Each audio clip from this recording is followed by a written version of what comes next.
अस्सलाम वालेकुम दोस्तों, आप देख रहे हैं एडवांस टेक चैनल और मैं हूं एहसन अली। और आज मैं आपके लिए एक वीडियो लेकर आया हूं जिसमें दोस्तों मैं आपको बताऊंगा कि आप अपने एलईडी सेवर को किस तरह से रिपेयर कर सकते हैं। तो वीडियो को स्टार्ट करने से पहले मैं आपको यही रिकमेंड करना चाहता हूं कि अगर अभी तक आपने मेरे चैनल को सब्सक्राइब नहीं किया तो मेरे चैनल को सब्सक्राइब कर लें। नोटिफिकेशन हासिल करने के लिए बेल के बटन पर क्लिक करना मत भूलिएगा। तो चलिए ज़रा वीडियो को कंटिन्यू करते हैं।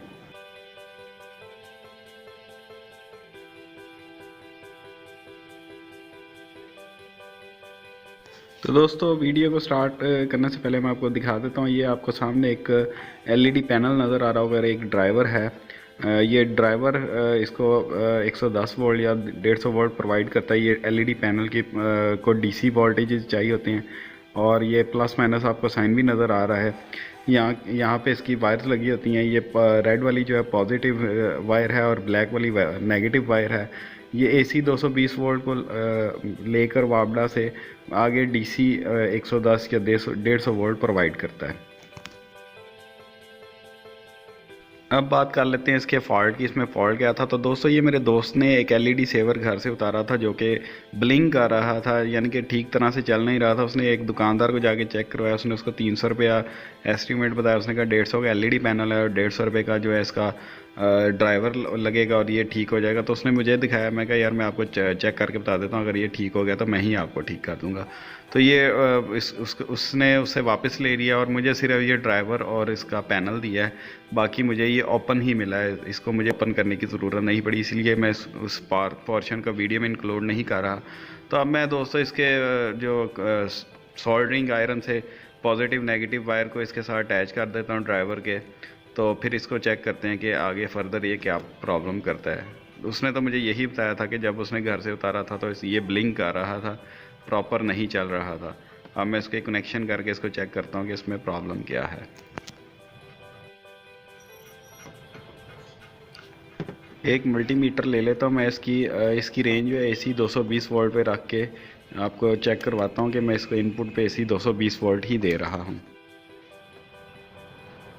ये आप देख सकते हैं, मैंने क्रोकोडाइल क्लिप के साथ इसको लगा दिया। मैं क्रोकोडाइल क्लिप को पीछे से 220 वोल्ट वापडा के देता हूँ और आपको चेक करवाता हूँ। 230 वोल्ट इस क्रोकोडाइल क्लिप्स में आ रहे हैं। अब मैं यही क्लिप जो है इसके ड्राइवर के साथ अटैच कर देता हूँ। फिर इसके आगे डायग्नोस करते हैं कि इसमें कहाँ पे प्रॉब्लम आ रही है, ड्राइवर क्यों नहीं काम कर रहा, क्या प्रॉब्लम है कि ये LED लाइट ब्लिंक कर रही थी या ठीक तरह से नहीं चल रही थी। अब मैं इसके क्लिप्स को इसके साथ लगा देता हूँ।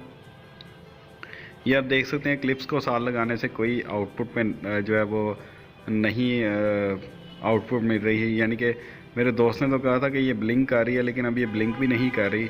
अब आई डोंट नो क्या प्रॉब्लम है, कि दुकानदार ने कोई चीज़ चेंज किया है या कोई इसने पैनल चेंज कर दिया LED का या ड्राइवर चेंज कर दिया। बहरहाल लेट्स सपोज, बहरहाल इसको चेक करते हैं अब इसमें प्रॉब्लम क्या है। आपको चेक करवा दूं कि मीटर के साथ यहाँ पे 220 वोल्ट अभी भी आ रहे हैं।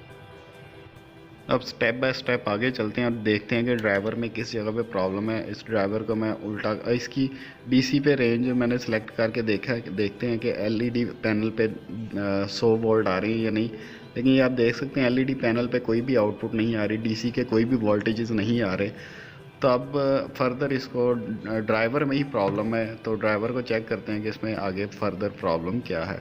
अब मैं इसको दोबारा AC की रेंज पे सिलेक्ट कर देता हूँ मीटर को, और स्टेप बाय स्टेप हम जो है ड्राइवर से आगे चेक करेंगे कि इसमें प्रॉब्लम क्या है। रिपेयरिंग स्टार्ट करने से पहले मैं आपको ड्राइवर का थोड़ा करीब से दिखा देता हूँ। ये आपको वाइट वायर के साथ दो रेजिस्टेंस नज़र आ रही होंगी। ये दो रेजिस्टेंस हैं। ये बिल्कुल ज़ीरो वैल्यू की रेजिस्टेंस है, यानी कि ये फ्यूज़ का काम करती हैं। जब ओवरलोड होती है, आगे से कोई चीज़ शॉर्ट होती है, तो ये रेजिस्टेंस बर्न हो जाती हैं। और आगे ये कैपेसिटर लगा हुआ है, आगे एक और कैपेसिटर लगा हुआ है। जो पीछे वाला येलो कैपेसिटर है वो AC कैपेसिटर, आगे जो कैपेसिटर लगा है वो ब्रिज से आउटपुट लेके DC जो है वो आगे सर्किट को प्रोवाइड करता है। ये दोनों कैपेसिटर लगे आगे आगे सारा पोर्शन DC का है। ये दो कैपेसिटर भी फूले हुए हैं। आई गेस इसकी वजह से ये जो है ब्लिंकिंग कर रही होगी, लेकिन इस टाइम तो ये ब्लिंक बिल्कुल भी नहीं कर रही। अब तो बिल्कुल भी ये ऑन नहीं हो रही।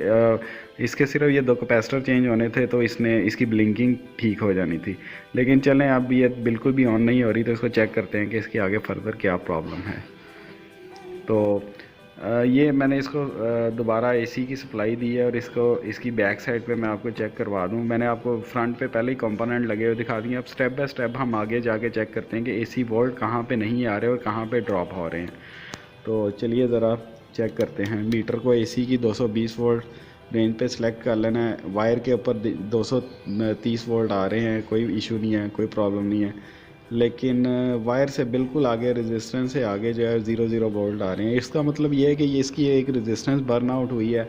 उस रेजिस्टेंस को मैं डायरेक्ट करके चेक कर लेता हूँ कि वो डायरेक्ट करने से ठीक होती है या नहीं। तो चलिए ज़रा रेजिस्टेंस को सॉल्व कर लेते हैं, रेजिस्टेंस को शॉर्ट कर देते हैं, डायरेक्ट भी करके चेक कर लेते हैं। तो इसको ज़रा चेक करते हैं, फिर मैं आपको आउटपुट चेक करवाता हूँ। ये वाइट वायर के साथ आप देख सकते हैं मैंने दोनों पॉइंट्स को शॉर्ट कर दिया है। ये पॉइंट रेजिस्टेंस के थे, इनको मैंने डायरेक्ट कर दिया। मैं आपको फर्दर आगे चेक करवाता हूँ कि ये ठीक हुई है या नहीं। तो आगे स्टेप बाय स्टेप चेक करते हैं। अब एसी सेक्शन को चेक कर लेते हैं। ये आप देख सकते हैं रेजिस्टेंस के साथ 220 वोल्ट आ रहे हैं। आगे कैपेसिटर पे भी 230 वोल्ट आ रहे हैं। अब आगे जो है ब्रिज पे चेक कर लेते हैं। डीसी वोल्ट नहीं आ रहे, सॉरी डीसी की रेंज मैंने सेलेक्ट नहीं की थी। ये डीसी की रेंज सेलेक्ट करके अब इस पे चेक करते हैं। यहाँ पे 300 वोल्ट आ रहे हैं। 300 इसलिए आ रहे हैं क्योंकि इसकी आउटपुट पे जो कैपेसिटर लगा है 400 वोल्ट का कैपेसिटर है, डीसी कैपेसिटर, तो वो 300 वोल्ट इसको देता है। और फिर आगे फर्दर डीसी सेक्शन शुरू हो जाता है। डीसी एरिया उससे आपने बचना है क्योंकि डीसी करंट बहुत ही ख़तरनाक होता है। अब आउटपुट में मैं आपको चेक करवा दूँ। ये देखें पॉजिटिव नेगेटिव 112, 106, 110 वोल्ट, 125, 130, यानी कि 100 से 150 दरमियान में यहाँ पे अगर आए तो ये एलईडी पैनल काम करना शुरू कर देता है। लेकिन ये अभी चल नहीं रहा क्योंकि इसका मेरे ख्याल से जिस दुकानदार से मेरे दोस्त ने रिपेयर करवाने की कोशिश की होगी उसने इसका एलईडी पैनल चेंज कर दिया होगा। डेफिनेटली उसने इसका ड्राइवर भी चेंज किया होगा क्योंकि ड्राइवर में इसकी रेजिस्टेंस बिल्कुल डेड थी। उसको मैंने रिपेयर किया है। मेरा दोस्त तो कह रहा था कि ये ब्लिंक आ रही थी। तो अब दोस्तों ड्राइवर तो ठीक हो चुका है, लेकिन इसके कैपेसिटर मैंने आपको दिखाया था थोड़े से फूले हुए थे। तो हो सकता है नेक्स्ट मुझे प्रॉब्लम है तो इसके कैपेसिटर भी रिप्लेस करने पड़े। लेकिन उससे पहले मुझे इसका एलईडी पैनल परचेज़ करना पड़ेगा। तो मैं एलईडी पैनल परचेज़ करके नया ला के या किसी और एनर्जी सेवर का, एलईडी सेवर का जो मेरे पास ख़राब पड़ा हो, मैं उसको इसके साथ अटैच करके आपको इसकी फ़र्दर नेक्स्ट वीडियोज़ बना के चेक करवा दूँगा। तो आज के लिए दोस्तों इतना ही। आज की वीडियो में बस मैंने ड्राइवर को रिपेयर करने का तरीका बताया। अगर ये ब्लिंक करे, आपने एक चीज़ का ख्याल करना है। अभी आपने देखा होगा मैंने कैपेसिटर को डिस्चार्ज किया इसका शॉर्ट करके। अगर ये डिस्चार्ज ना हो, आगे एलईडी ना चले, तो ये आपको बहुत ही ख़तरनाक झटका दे सकता है। आपने जब भी कोई इस तरह का काम करना है तो आपने कैपेसिटर को जो है ना वो डिस्चार्ज करना है। जब आपका सर्किट काम ना कर रहा हो तो कैपेसिटर चार्ज ही रहते हैं।